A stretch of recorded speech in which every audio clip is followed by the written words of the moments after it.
welcome to the Dashboard Effect podcast. I'm Brick Thompson, and today I've got Anne Eisenach with me. Hey, Brick. Hey, how's it going? Anne's one of our project managers. She's actually senior project manager here at Blue Margin. And today we're going to start a new series of podcasts approximately weekly on project management and how we approach it. And we did one of these earlier about how to run a good BI project, but we realized we should really probably expand this and talk about how we go through it from beginning to end. So this is the first of those. And today, what are we going to be talking about? Thanks for having me. I'm glad to be here, Brick. Yeah, you bet. So today we're going to talk about scoping, which is really what we see as the foundational element to setting up a good project for success. Okay, so how do you define scoping? So scope, I mean, you can think about it in simplest form. It's really what's the work that we need to do to achieve a project goal. That goal piece is really important. We'll talk a little bit more about that. Okay, and so as we were sort of doing notes for this, you said there are basically two key parts to the scoping. Mm-hmm. What are those? Yep. So I want to just say, I mean, I think scope is something that you could really easily arrive at. Let's say, all right, we're going to connect to this data source, we're going to build this report. In theory, that's scope, but there's actually a lot more intentionality behind it that we like to put in to make sure that we're setting ourselves and our clients up for a good project and helping them know what to expect. So the two foundational pieces you mentioned here, in my opinion, are the strategic element and also tactical. Okay. So strategic alignment with the client is number one. Yep. What are the pieces of that? What are the key pieces of that? So we always want to start with the goal. When we're talking to our clients, we can get to a point of scoping a variety of ways. Often we're doing a design project, and that's where we're having discussions around requirements, scope with our clients. And then there are other times where there may be a quick return need. We're having a series of requirements gathering calls in a less formal way than a design project.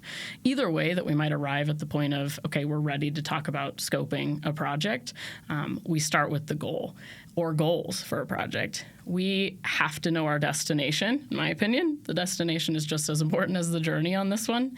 That remains central in scoping and throughout project execution. So establishing that here is really important. Okay, so when you say goal, you're talking about the business goal, right? Not our goal is to have a dashboard. Correct. But rather, we want to build some ETLs and reports that will meet this business objective. Is that right? That's right. And even taking it a step further, both in conversation with our clients and internally as we're making sure that we have a good sense of the goal, what's the outcome that the client's hoping to achieve, not just the output? Is it, we could say, get visibility into margin. Well, what are you going to be able to do with that? So let's take it one step further. So having those conversations with our clients and then making sure that we can articulate that well internally before we even go any further is also really important. Okay, yeah. Yeah, one of the ways I try to get at that, because it's really easy for a business person, and I've done this, to say the goal is to get more insight into margin. Mm-hmm. But then if you ask the next question of, okay, what are you going to do with that insight? Right. What questions are you going to answer? What decisions are you going to make? What ultimate KPIs for the business are you going to try to change by having that insight? Right. And that'll help you really understand what the goal is. Exactly. And the goal, it's so tempting to think the goal is the deliverable and describe it that way, but it's not. The goal is the business outcome. And then the deliverable, it helps to achieve that business outcome. That's exactly right. And that's exactly how we think about it.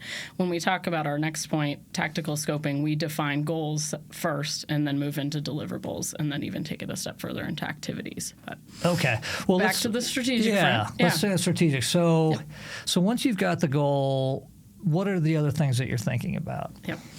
So I like to make sure that we understand something called the triple constraint. I imagine you've heard of that.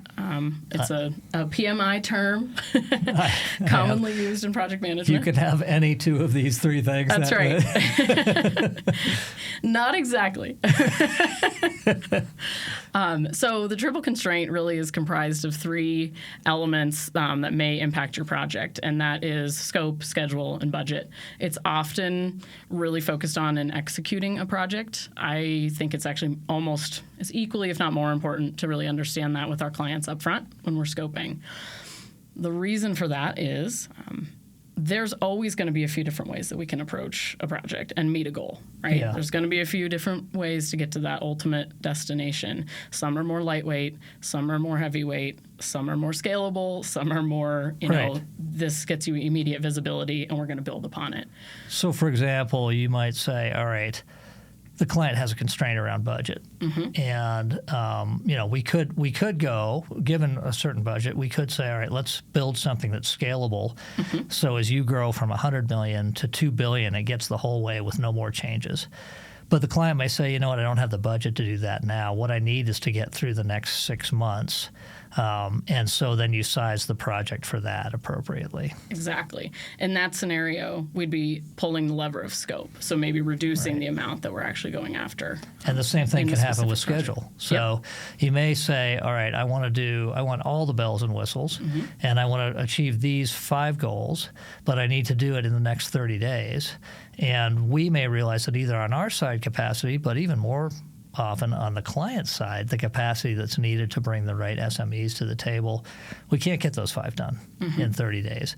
And so we're going to adjust the scope so that we can meet your schedule constraint. So another scenario with schedule constraints is maybe budget is flexible for them. Maybe they're willing to pay whatever they need to do to get something quickly, quick visibility. In that scenario, we might look at, okay, we can apply more resources on this project. Right. We can pull this timeline in from 4 to 2 weeks if we add additional team members to run work in parallel. So there's a lot of different ways that we can work with the scope and approach a project. So that's why it's so important for us to know that up front and be in step with the client on that. Okay, so we start with that business goal. We move to the triple constraint sort of puzzle and figuring that out. I assume at that point we're ready to go into tactical scoping. Not quite. Oh, all right. Yeah. The other important element, I've touched on it a little bit, is just scoping in partnership with the client. I think this is something that's really important to keep in mind. Keeping them, our client partnership is so important to the success of our projects.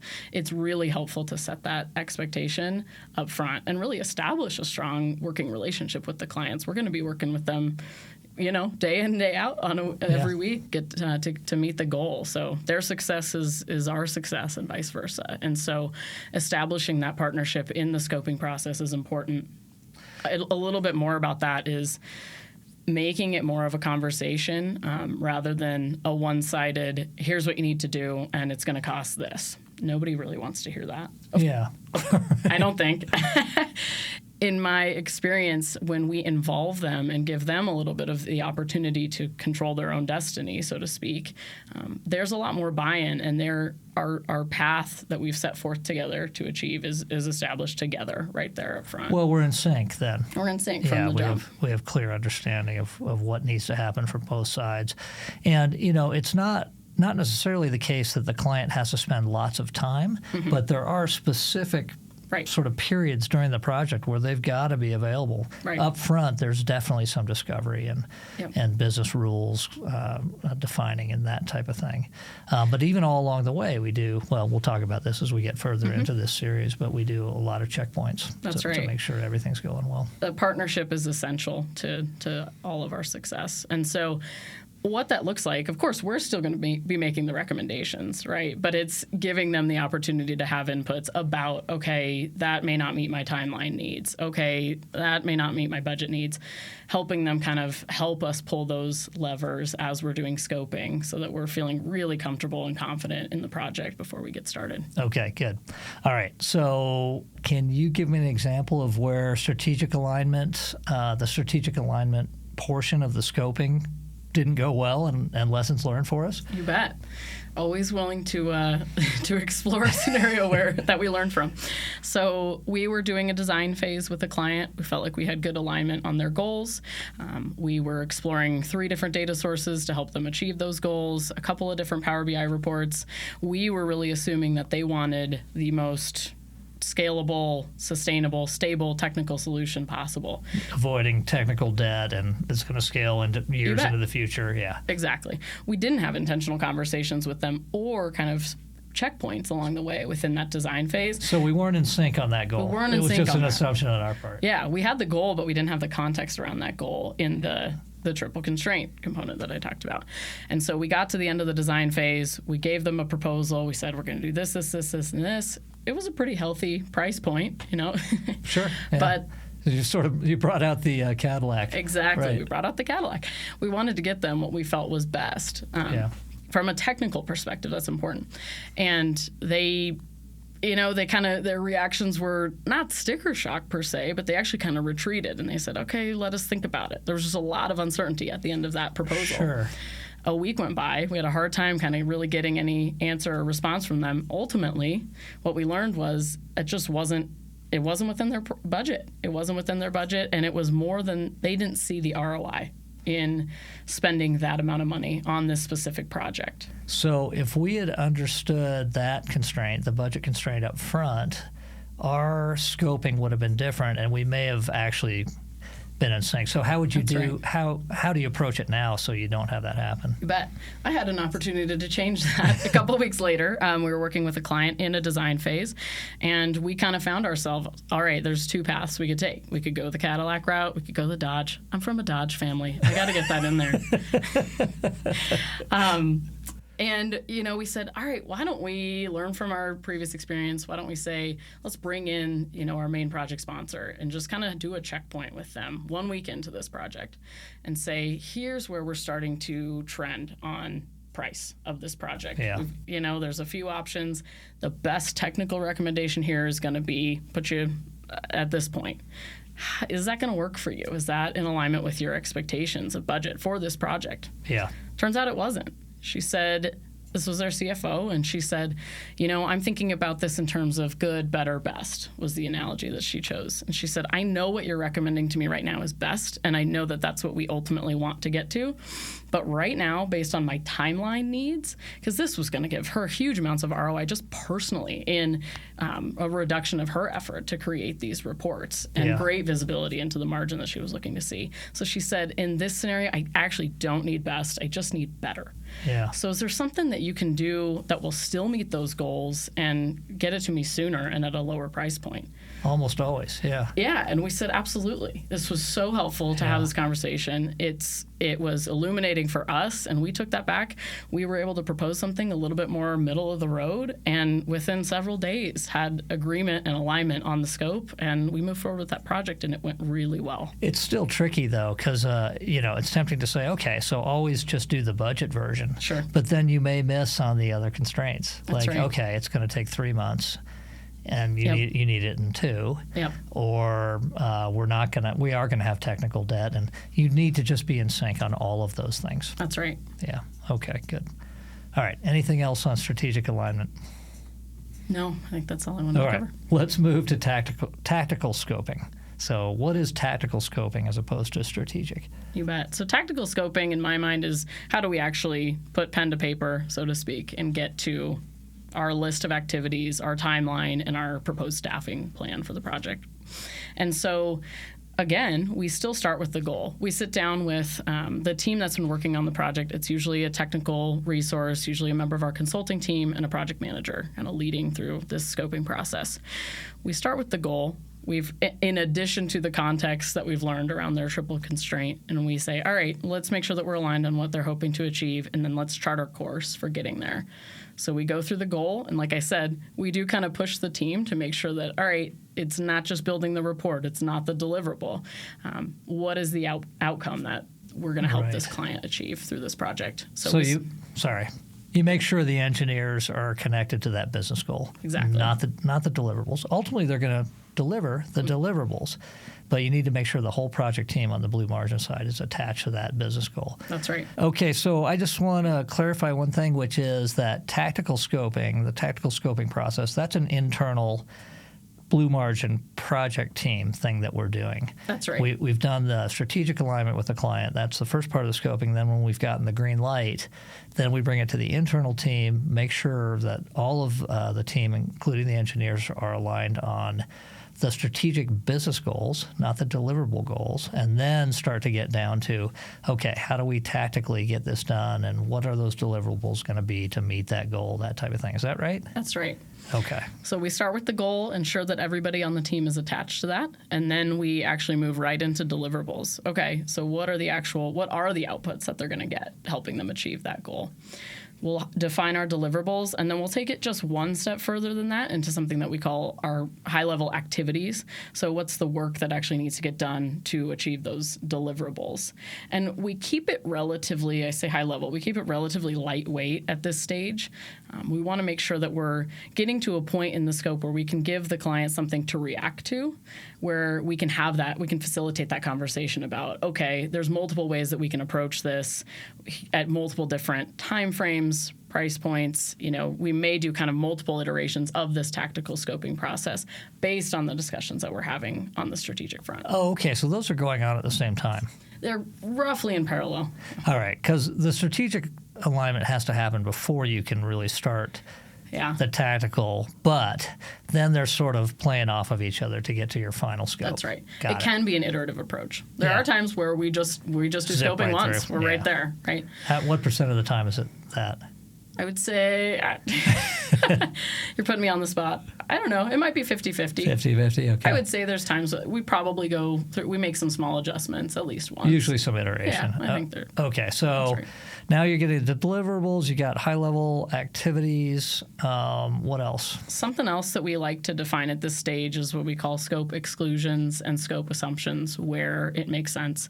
So I want to make sure to call out we are flexible, right? We can be flexible as to how we're getting to our end destination, right? There is a level of flexibility, but scoping and calling out these exclusions and assumptions enables us to really kind of set boundaries around that. So it gives us a good framework for what we can and can't do within the scope of a specific project. So we'll call out exclusions where there's specifically been something that a client may have said, we're not sure that we can get to that data yet. We'll make sure that we call that out specifically, just to be clear. Okay, that's something that we flag that we'll get to potentially in a phase 2, just based on data limitations. Other times it's row-level security. Maybe there's something, they have ambitions down the road to roll this out to additional users, and they may need to tighten the security at that point. A lot of times that may not be a round one necessity. And so just calling out specific things like that could really impact scope is important at this stage. And it also helps us make sure that we're on the same page with the client to what they are getting and what they aren't getting. Yeah, exactly. Staying in scope, no surprises. Exactly. Yeah, great. Yeah, because you don't want to have mismatched assumptions. That's right. And deal with that sort of 3/4 of the way into a project. Yeah, okay. Exactly. So that helps us establish, again, kind of our boundaries there. And then the last step in tactical really at this stage is we'll work through the sequence and timeline. And so this is where, again, we'll pull in kind of that triple constraint. If we know that we need to focus on timeline, that's the most important. We've got a non-negotiable hard deadline. We've got to show this at a board meeting later this month. Okay, we're going to look at pulling in resources. Where does it make sense to run? Maybe we'll put 2 data architects. Maybe there's 2 sources, and we can actually run those directly in parallel and get to a point where we can start reporting as soon as possible. So really just working with, what's the right sequence to get to be most efficient and to meet their really timeline at that point is what we're looking at. Yeah, okay. It's quite a puzzle. It is a puzzle. There's a lot of moving pieces to it, yeah. All right. And it's outside the scope of this podcast to talk about then how do we move that into our project management tools and how does that go? We'll do that in later ones, but I think we've covered the scoping pretty well. Any thoughts you want to add before we wrap up? I don't think so. I think this covered it.